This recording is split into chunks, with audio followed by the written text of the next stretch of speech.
आपके मसले का क्या हाल है? दुनिया में इंसान को बेशुमार मसले आते हैं, तो मसले का हल ढूंढना ढूंढा जाता है। मसले का हल कैसे ढूंढते हैं, परेशानी का हल कैसे ढूंढते हैं? आपके पास ऑप्शंस होती हैं।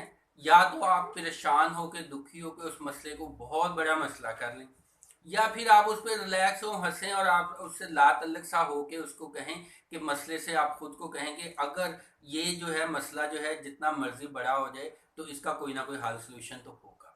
दुनिया में मसलों का हल होते हैं, सोल्यूशन के बगैर कुछ भी हल जो मसला नहीं होता। हर बीमारी का इलाज होता है, इसी तरह से हर मसले का हल होता है। एक तो तरीका ये है कि अगर आपके पास बेशुमार मसाइल हैं, सोचे हैं, तो अगर एक सेकंड के लिए खुद खुद को थोड़ा सा डिफरेंट लगेगा, लेकिन थोड़ा सा सुन लीजिएगा कि आप एक सेकंड के लिए खुद को मुर्दा डेथ, एक एक मुर्दा मरा हुआ इंसान वो सोच लें।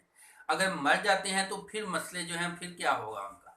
कोई मसलों को भी कोई ढूंढना होगा ना, किसी ना किसी बंदे को। तो आप क्यों मसले को शिकार मिलें?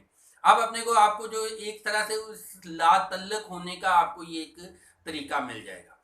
उसके बाद आप खुद को समझें कि चलें ठीक है जी, ये तो जब होना है सो होना है। अब मैंने ला इस मसले को जो है इसका कोई अगर हल ना ढूंढा जाए तो ज्यादा से ज्यादा ये क्या कर लेगा, उसकी मैक्सिमम हालत जो है ना उसको देख के उसको जहन में तस्लीम कर लें कि अच्छा मैक्सिमम ये भी हो जाएगा ना तो दुनिया में इससे भी बड़े बड़े मसले आए हुए हैं, फिर भी दुनिया में कुछ नहीं होता, कुछ क़यामत नहीं आती, सारी ऐसी दुनिया चलती रहती है। इस तरह से आप खुद को रिलैक्स कर सकते हैं। अगर सोल्यूशन निकल आता है फिर तो टेंशन की जरूरत ही नहीं है ना, फिर तो साथ साथ हल निकाल के जो आप आगे चल पड़े। फिर नया मसला कोई ना कोई आएगा तो उसके लिए तैयार रहें, तो लेकिन खौफजदा ना रहें। तो फिर इसके बाद क्या होता है कि अगर आपने मसला जो है उसका कोई हल भी नहीं नजर आ रहा तो वक्ती तौर पे आपने डिले करना होता है कि चलें कोई बात नहीं, मसले का फिलहाल कोई हल नहीं है, लेकिन आगे जाके इसका कोई हल निकल आएगा। तो कुदरत कोई ना कोई रास्ता दे देती है। इसके अलावा आप ये सोचा करें कि अगर आपकी जगह पे कोई दुनिया की अजीम शख्सियत, बड़ा इंसान, वजीर आजम टाइप वो होता तो वो इस मसले को क्या लेता? आप सुन के हंस देख के उसकी जो फीलिंग है आप हंसेंगे कि देखें मेरे लिए इतना बड़ा मसला है और अगर मेरी जगह पे वजीर आजम होता तो उसके लिए तो ये ऐसे चुटकियों का काम था, ये तो प्रॉब्लम ही कोई नहीं थी। अच्छा, चलें आप उसकी फीलिंग के मुताबिक इसके मुतल्लिक फैसला कर सकते हैं। और एक तरीका और है कि अगर आप समझें कि उस मसले की जगह वहां पर अगर आपका बेटा, आपका कोई करीबी बेटी, आपका कोई करीबी रिलेटिव होता तो आप उसको क्या मशवरा देते? क्योंकि इंसान जब खुद मसले में फंसा होता है ना तो उसको लग रहा होता है वो बहुत बड़ा मसला है उसका, लेकिन उसको लग रहा होता है कि बस यही दुनिया में मसला है। लेकिन अगर कोई दूसरा आपने महसूस हो किया होगा कि दुनिया में आप टीवी देखें, वहां पे कोई प्रोग्राम में मसाइल हो, जेन में लो जी ये तो ऐसे ही फंसा हुआ है, कोई आपको मसला लो जी ये तो कौन सा मसला है, इसमें टेंशन की क्या बात है, आप ऐसे कर लें ऐसे कर लें। तो यही मशवरा जब आप दूसरों को देते हैं, जब आप सोचेंगे कि अगर आपकी जगह पे आपका कोई रिलेटिव, कोई दोस्त, कोई अजीज, कोई जानने वाला होता तो वो उसको आप क्या मशवरा देते, तो आपके जहन में कोई ना कोई हल आ जाएगा। तो वक़्त जो है वो नहीं हमेशा रहता नहीं है। किसी बादशाह के पास ने वजीर से पूछा कि मुझे कोई ऐसी बात बताओ कि मैं कोई भी मुसीबत हो तब भी उसमें से मैं निकल सकूं, और कोई खुशी हो तब भी मैं जो है उसमें भी अपने आप में कंट्रोल में रहूं। तो उसने एक अंगूठी बना के उसके ऊपर लिख दिया, ये वक़्त नहीं रहेगा, ये वक़्त गुजर जाएगा। तो ये वो उसको देखता और मुसीबत में भी उसको पता चलता कि ये वक़्त तो गुजर जाना है।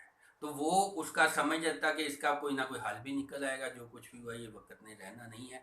लिहाजा आपके मसाइल जितने भी बड़े हैं, जितनी भी बड़ी प्रॉब्लम्स हैं, तो वो ऐसे रहनी नहीं है। मैंने ज़िंदगी में बेशुमार मसाइल देखे हैं, आते हैं गुजर जाते हैं, ज़िंदगी चलती रहती है। और मसला प्रॉब्लम ये होता है कि जब बंदा मसले को अपने सर के ऊपर सवार कर लेता है तो फिर वो ख़तरनाक हो जाता है। लिहाजा आप मसाइल को सर पे सवार ना करें, जैसे भी हालात होते हैं उनका हंस खेल के, दुख हो के, रो के फिर भी मुकाबला करना है। तो बेहतर है कि उसके ऑप्शन दूसरी जो है, खुश हो के, मुस्कुरा के, हंस के, उसको लाइटली लेके अच्छे तरीके से उसका सामना करें। तो वो मसला छोटा सा ऐसे मामूली सा रोई की जैसे एक गांठ होती है ना, इस तरह से रह जाएगा, वजन नहीं होगा उसका। तो ये तमाम दोस्तों को शेयर कीजिएगा, दूसरों तक भी ये पहुंचाइएगा। ये एक तरह से सदका जारिया बन सकता है। देखें, किसी को अच्छी बात पहुंचाएंगे तो ये सदका जारिया है। ये नबी सल्लल्लाहु अलैहि वसल्लम का बकायदा जो है, नबी सल्लल्लाहु अलैहि वसल्लम ने इस चीज़ को पसंद फरमाया है कि आप किसी की अगर अच्छी बात किसी तक पहुंचा देंगे तो ये भी एक सदका जारिया है। तो कई लोगों को ये काम आएगी, तो दुआओं में भी याद रखिएगा। लाइक शेयर सब्सक्राइब और ये बेल बटन वगैरह प्रेस करना, ये फॉर्मेलिटीज सारी ये पूरी किया करें। और हमारा चैनल है, उसमें बेशुमार सैकड़ों वीडियोस हैं, उनको वॉच करें। और Alfatah school and college Jhang road Saifabad Faisalabad से मोहम्मद अफजल बाजवा को इजाज़त दें। दुआओं में याद रखें, अपना अपने करीबी सारे अपने जानने वाले नियर एंड डियर का ख्याल रखें। Wish you all very